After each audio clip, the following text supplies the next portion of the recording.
Magandang hapon po sa ating lahat mga kabayan. Nandito po tayo muli kay Lola Maring po mga kabayan, kung saan nakita natin si Lola Maring naglalakad sa kalsada po mga kabayan at nakakatakot dahil naglalakad nga po siya mga kabayan. Yung halos isang way po mga kabayan ay doon siya dumadaan. Kumbaga nasa gitna na siya. Nakakatakot at ako'y nahahabag sa kalagayan niya.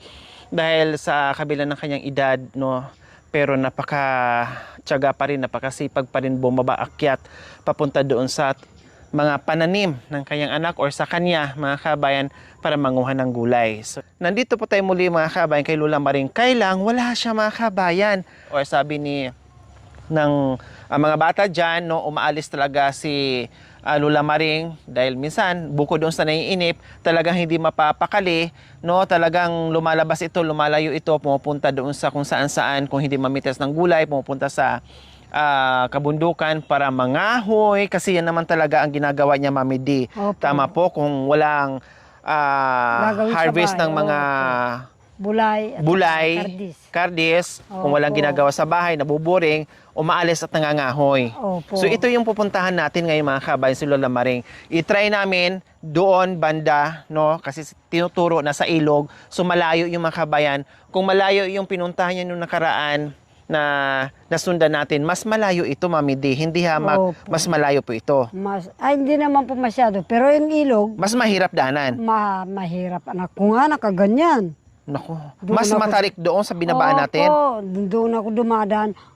Mamayang konti ako makarating, anak ko maglaba, maghapon doon. Naku, mamaya na pala. Puntahan na natin, baka mamaya gabihin si Lola Maring. Oo naman po. Okay, so kailangan namin sunduin si Lola Dito Maring. na lang tayo dadaan, anak ko. Sige po, Kasi bahala na. may pinglas dyan. Opo, kahit saan. Opo. Shortcut na naman tayo. Shortcut na lang po tayo.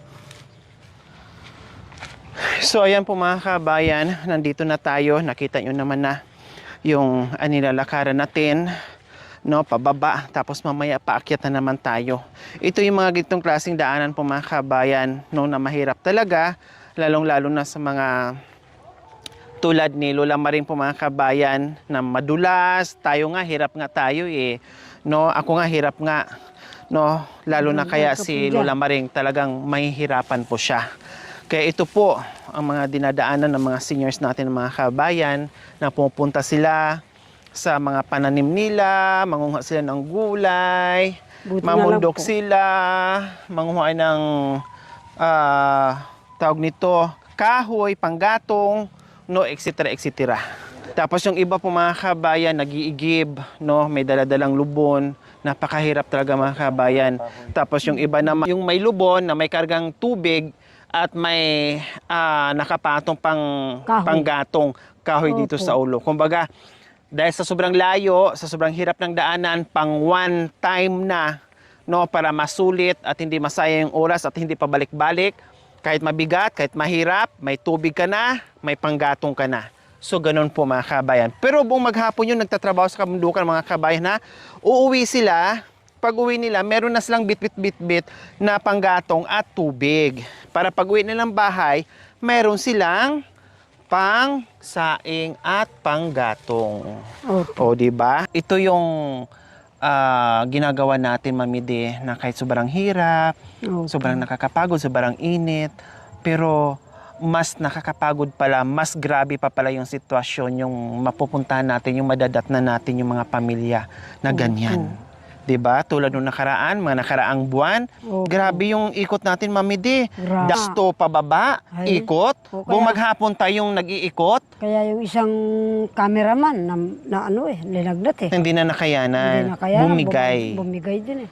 Buti na lang nawala ng lagnat. So ikaw po mga kabayan, na nakikita mo yung mga seniors natin na hindi kasanay, matatakot ka. Feeling natin parang natutumba sila, feeling natin parang nahihirapan sila.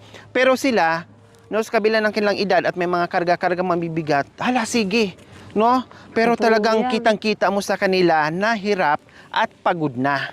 Hindi lang nila iniinda or tinitiis lang nila kasi wala silang choice. Ganun po mga kabayan. So kayo, Mami D, naranasan nyo rin na pupunta, manguha ng kahoy, na mag-isa lang? Opo, anak ko. Kahit dito, maraming ano dyan, Kapampangan na nagtatanim ng gulay dyan. Diyan ako nagtatrabaho, nakikipag-arawan. Tapos pag uwi nyo, may mga bitbit-bitbit na rin po kayo. Magdadala na ako ng panggatong anak ko. Wala. Wala ka Opo. namang stove. So yan po mga kabayan, no? Aakyat na naman tayo kanina, pababa tayo ngayon, paakyat na naman. At doon banda Mamidi, Opo, ay baka tawagin nandun. natin si Lola Maring, ha? Maring. Kayo na tumawag. Mas Opo. kabisado niya yung boses nyo. Opo. Ayan po, mga. Woo! Woo! Daro! Kala niya kasi Kapampangan ang tumatawag sa kanya. Oh. Woo!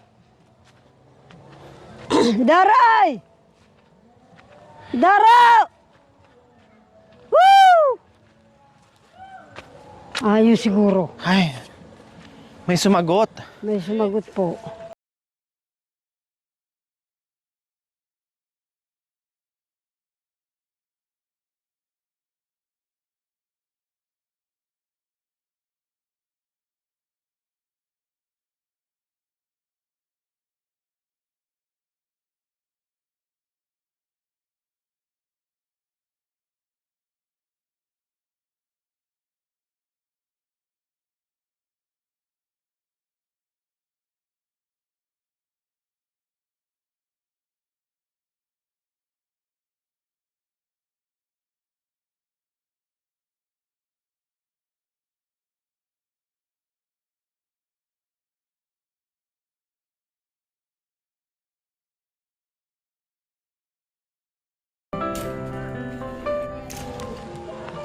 Daray!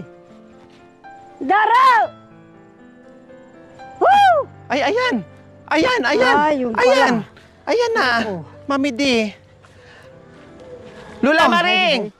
Kaya pala wala kayo sa bahay nyo. Kasi busy kayo dito sa ginagawa nyo. Nangahoy po kayo. Oh. Nangwa ka kanong panangab. Masipag daw siyang maggawa. Sabi mga kabay, masipag daw po siya manguha ng kahoy. Panggatong. Galing po kami sa inyo, bakit wala po kayo? Sabi nila sa ilog daw po kayo. Bakit? Tapos nangahoy po pala kayo. Diyos ko. Sabi ko nga, bakit pupunta ng ilog na anong oras na at ang layo-layo nun? 'Di ba? Unhan pa doon sa kung saan nanguha siya ng kardis. Yun pala, ang pagkaalam na ay pupunta sa ilog, yung pala sabi ng anak, no, na nasa ilog, yun pala nandito nanguha ng panggatong. Ayan, tinulungan ni Mami D. So, ayan po mga kabayan. Ayan po, oh. No, yung mga maliliit, yung mga tangkay-tangkay ng milina, ay, ayan, pinagpupulot niya mga kabayan. Ayan po. Okay lang, kasi magaan lang naman po. No, hindi naman mabigat, hindi naman malalaki. So, ayan po mga kabayan. Ito yun. Tapos, tinalian siguro niya is mga ganyan lang kalalaki, no? Yung mga bigkis-bigkis na maliliit lang para hindi masyadong mahirap dalhin. Oh, di ba? Tawag ka ng apo. Gikan amin. Hindi yun. Yung iba. Hato, balikan. Balikan. Balikan. Babalikan pa daw niya. Kasi sayang. Diyos ko mga kabayan. Grabe, no? Sabi nga ni Mami D, tama na ba yan? Okay na ba yan? Sabi niya, hindi. Balikan daw niya. Ibig sabihin, babalikan daw niya yung kahoy. Kasi nanghihinayang siya. Kumusta na po kayo? Na po kay Lola Maring? Nakalimutan niyo na po ako? Hindi, ari ko. Alala niyo ako nung nanguha tayo ng kardis, nakasama niyo po ako? Nung bumaba tayo doon? Ha? Oo. Nung nakaraang linggo? Di ba magkasama po tayong tatlo? Nung walang kardis, naalala nyo? Hindi. Nakalimutan na? Tanda mo pong ba mo na si sinagaliyan ka? O yun yung kanako nang wang ka. Aw, tanda ko. Alam Tanda niya. Tanda ko. O yung pera, tanda nyo. Magkano po Tanda yung ko. hawak yung pera na binigay ko po? Na galing sa sponsor natin. Magkano po yon? Pinali ko na hindi ka kaabihan. Walang kanan eh. Ano daw po, Mami Di? Pinambili Walang ng araw ng kanan. pagkain. Pinambili na ng pagkain. Wala nang natira? Wala na. Yung mga Aking apo nga naman pangmito. siguro, anak ko. Po? Wala. Meron pa daw natira. Di sasabay. Libo na raw. Ay, Tagawan- 1,000. Okay lang kasi pinambili naman nila ng Opo, pagkain. Kasi doon sa bahay Masakit ng ka anak lang. ni Lola Maring, hindi lang naman siya ang mag-isa. Kung siya mag-isa, hindi niya kayang ubusin yung 5,000. Aabot yun ng ilang buwan. Kailang po, syempre, nakikitira siya o doon siya nakatira sa bahay ng anak niya. Syempre, kung ano yung biyaya na meron siyang mga apo at mga anak, syempre, makakasama na doon sa bahay. Kumbaga, ibibili nila ng pagkain, yung pera na hawak ni Lola Maring, lahat ay makakain. So, yun po yung mga kabayan. Kaya sabi niya, sa 5,000, meron 1,000 natira. O, di ba po? Siyempre, hindi naman din matiis ni Lola Maring na hindi siya magbigay o itago niya yung pagkain niya. Isang bahay lang sila. Unless lang, kung mag-isa siya, pwede niyang itago kasi unti-untiin niya yun. Opo. Di ba? Kaya Kasama may niya kung- yung mga anak niya at apo. Mama sarili akong agyan ipakuntari. Mga anim kay Ero. Iagyan ko sa kauran. Ala kang utusan dara. Aw. Karina Kamu Karela. Aw. Ano daw po? Gusto niya Ikaw magpabili lang raw ng ito. yero kahit siya lang daw sa bahay niya. Sabi ko, wala kang mautusan. Oh, so ang gusto pa ni Lola Maring, parang bumukod. Opo. Gusto niya, Buli ko mamukod ako. Mga bagsiking anakong apo. Oo. Manugang. Manugang. ano daw po, Mami Di? Manugang at sarili saka mga ko. apo. Buli ko Sisigaw-sigawan daw sarili siya. ko. Gusto nga niya, Nung sarili niyang kauban. bahay. Oh, Diyos ko mga Agyang kabayan. datang ka. Gusto niyo po Akong di. na magbukod kayo, magsarili kayo kahit maliit, meron kayong kubo-kubo na kayo lang ang nakatira. Kasi ayaw niyo, po, pero ayaw ba? niya daw po mga kabayan dahil hindi siguro Kaya magkasunod di sa bali yung kayat lahi. or hindi makukulit yung mga apo, talagang ganyan. Alam naman natin mga kabayan, yung mga tulad ni Lola, kailangan pag nagpahinga sila, ayaw na nila ng maingay. Kumbaga para silang bata na nagiging sensitibo sila habang tumatanda, no, lalo na sa edad ni Lola, nagiging sensitibo sila sa ingay, sa likot, sa sigaw, tapos hindi mo pwedeng mapagsalitaan ng konting kasi madaling magdamdam. Ganon sila Ganon yung mga magulang natin, ganon yung mga lola natin, mga kabayan. Kaya sabi niya kanina, tinranslate sa atin, although naintindihan ko yung yero, na sinyas ng ganyan, naintindihan ko na, at tinranslate sa atin ni Mami D, sabi niya, sana makabili daw siya ng yero, no, at magbukod siya. Ang problema po mga kabayan, bukod si Lola Maring, ang problema po, may edad na, no, hindi na po niya kaya. Opo. Ilang panahon na lang, kunting panahon lang talaga mga kabayan, at talagang hindi na kaya ni Lola Maring. Haba Kasi ito kay Baman ay ni ako. pagawaan natin ng kubo, pagawaan natin ng bahay kubo, mag-isa siya, no, lalong kawawa kasi walang mautusan talaga as in, no, at baka mamaya ay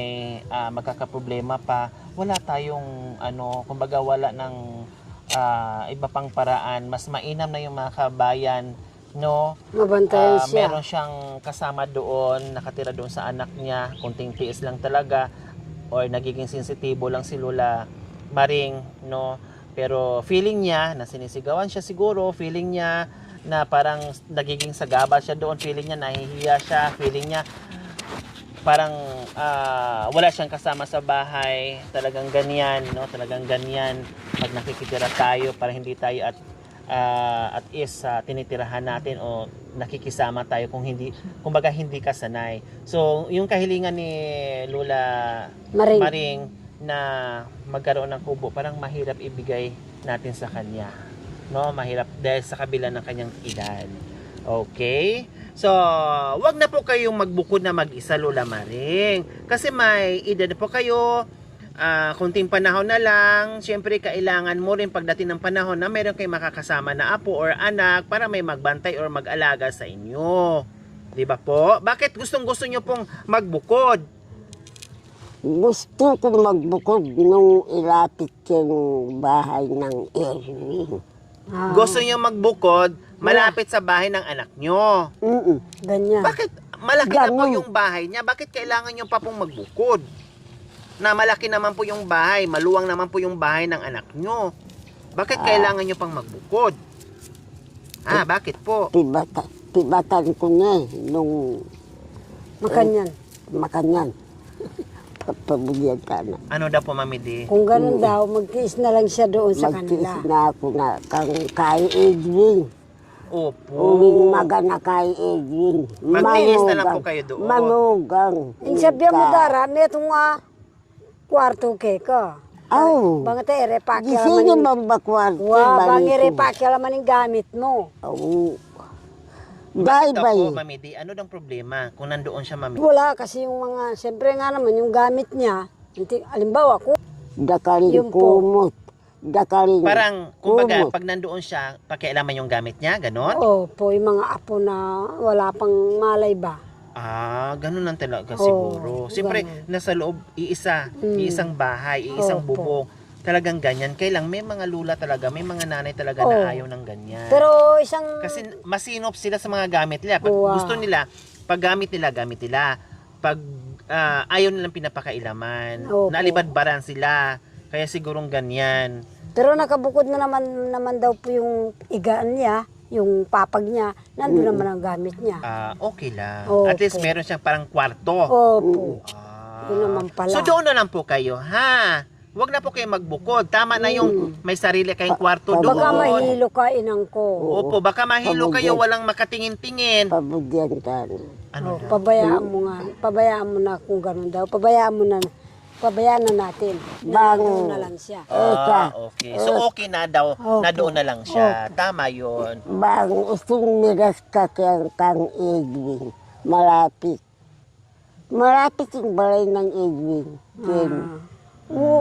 Ikit na ne, uning alaka. O sige, punta muna tayo doon. O, Tara. tara na.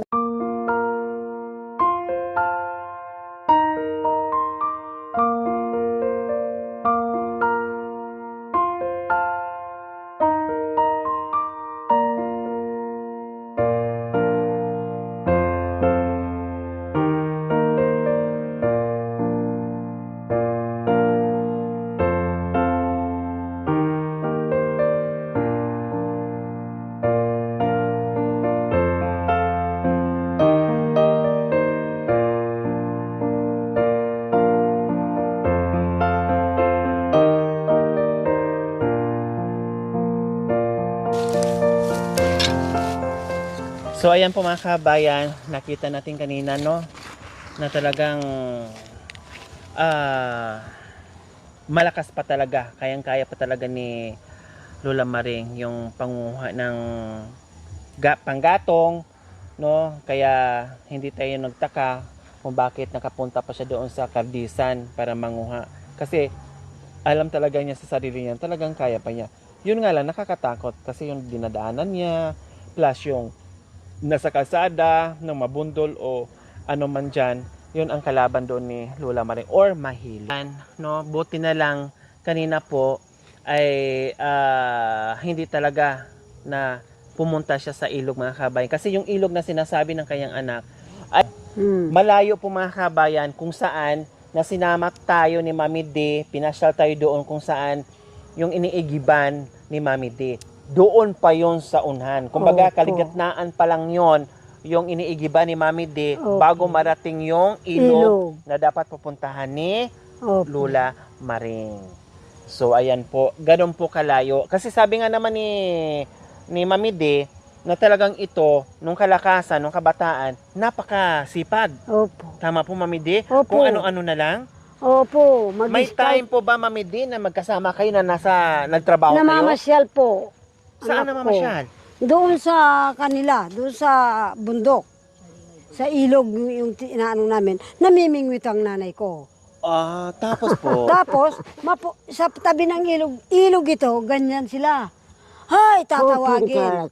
Opo. Mga liwala sa palay. Tatawagin ng Palay. nanay. Lola mo, anak ko. Palay daw, sabi Opo, niya. tatawagin ng lola mo.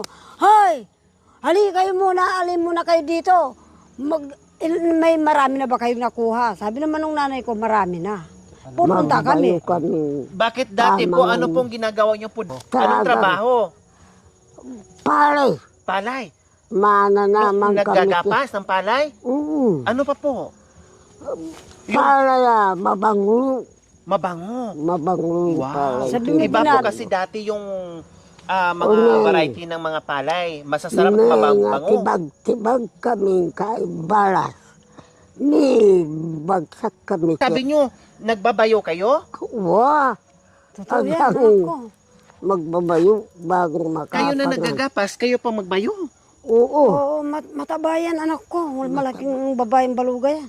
matabang ka. Dating namin, kumain muna tayo ng kamuti. Bayaw ko, sabing gano'n sa nanay ko. Ako naman, bata pa, titingin-tingin sa kanila. Kumakain kami ng kamuti, walang kape, anak ko. Ang inano niya, naglalaga ng tubo. Malambot yung tubo. Nilalaga yung tubo, Mami De. Oo, Kapay. tapos yun ang Gawang kapay. ginagawang kape. Ano po yun, Lola Maring? Ginagawang kape. Tubo. Tubo.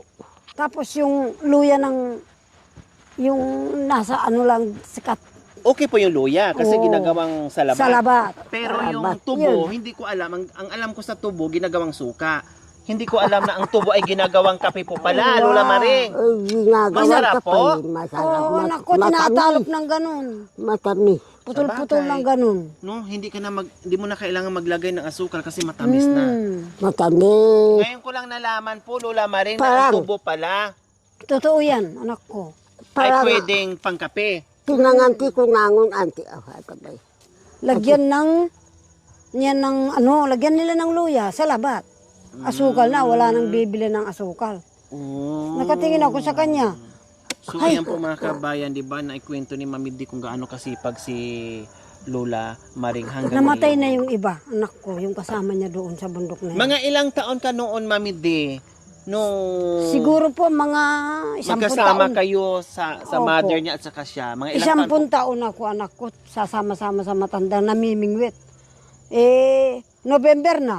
Ito namang lola mo, sa isda.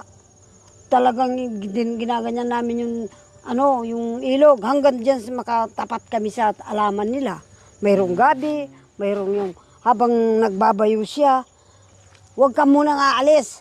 Magbabayo ako.